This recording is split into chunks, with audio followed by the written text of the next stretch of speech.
ثاني هم څه چې هغه غیر ښکنځلو غیر بهادرات ویل هېڅ بل کار نه لري ولې تاسې باور وکړئ چې کله چې هغه دومره خبر شي چې هغه سړی دې ځای ته راځي زه شاهد یم چې په سلهاوو نفر راټولېږي او ډېر په درنه شکل سره هغه لمانځل کېږي. په لندن کې هم ډېر دوستانو ډېرو مینه درلوده ډېر دا ارزو درلوده چې دغسې یو فرصت مساعد سي زما هم دغه مینه وه چې تر هغه ځای پورې ورغلو ولې ما ټوکه ورسره وکړه خوشبختانه د دوی د سالون و شاته هنداره او ما ورڅه خوشحاله یم چې هغه د خلک دوچنده سوي دي. دا په دې معنا نه چې زما سره کوم خواست یا کوم ایګویزم خودخواهي وه یعنې خدای شاید چې زما یوازینۍ آرزو دا ده چې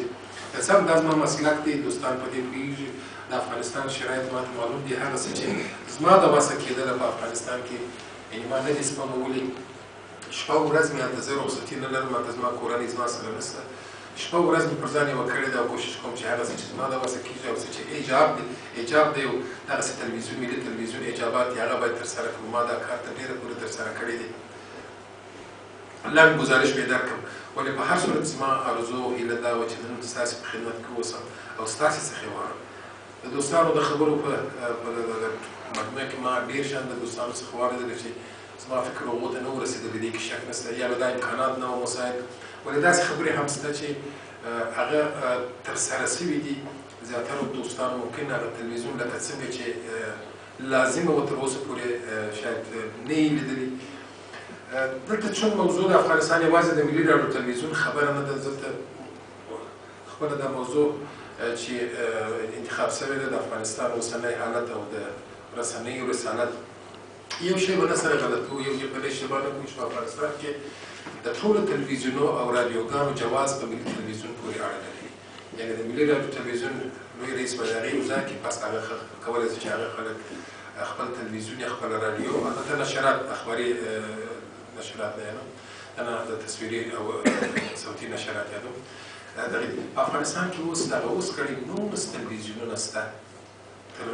80 زیات رادیوګانې شته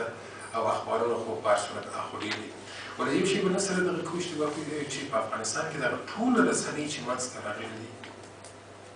د دې یو اساس دا نه دی چې دوی کلتور ته د افغانستان کلتور ته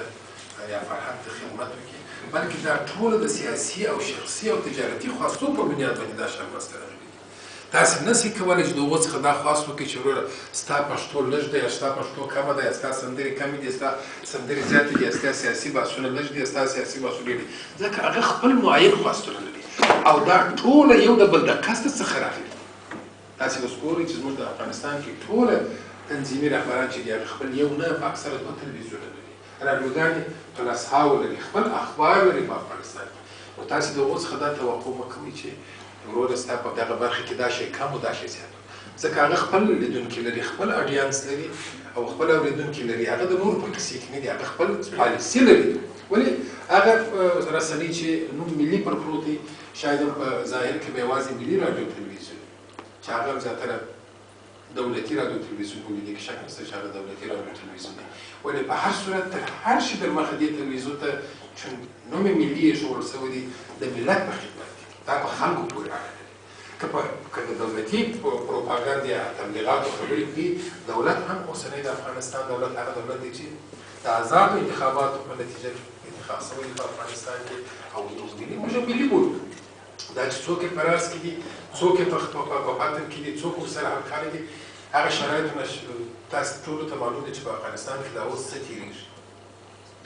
نو په هر صورت باندې تر هېڅ ملي بودن یا تر هېڅ ملي چې نه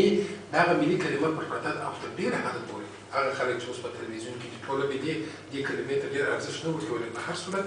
هم دولت ما چې خپله د کرزي صاحب سره خبرې کړې دي د اطلاعاتو او فرهنګ د وزیر سره مې خبرې کړې دي خپله زما د پرسونل سره څه چې مو